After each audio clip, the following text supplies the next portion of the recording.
আমি আর হাসান 1 বছর live together করেছি, তারপর দুজনকে চুজ করেছে পার্টনার হিসেবে। দেশের বহুল আলোচিত এবং সমালোচিত অভিনেত্রী জিনাত শানু স্বাগতা। সম্প্রতি তিনি মা হয়েছেন। থাইল্যান্ডের একটি হাসপাতালে তিনি কন্যা সন্তানের জন্ম দিয়েছেন। মা হওয়ার খবর নিজেই তার সোশ্যাল মিডিয়ার মাধ্যমে তার ভক্ত অনুরাগীদের সঙ্গে শেয়ার করেছেন।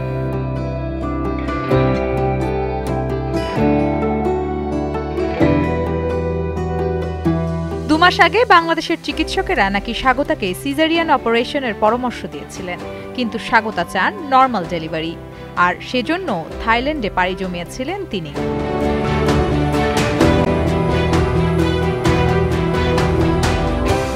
স্বাগতা বলেন, আমি শুরু থেকেই নর্মাল ডেলিভারির ব্যাপারে সচেতন, কারণ সিজারিয়ান অপারেশনের পর অনেক মায়েদের নানা শারীরিক জটিলতা দেখা দেয়। প্রথমে যে হাসপাতালে ভর্তি ছিলাম সেখান থেকে সম্ভব না হওয়ার বাধ্য হয়ে হাসপাতাল বদল করেছি। এখন নতুন চিকিৎসকের অধীনে আছি এবং আশাবাদী।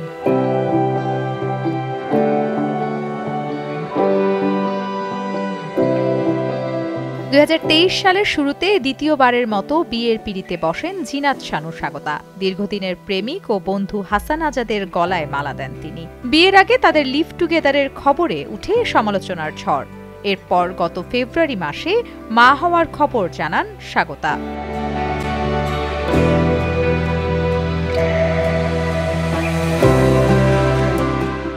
নামির আহমেদ, নিউজ ডেস্ক, চ্যানেল 9।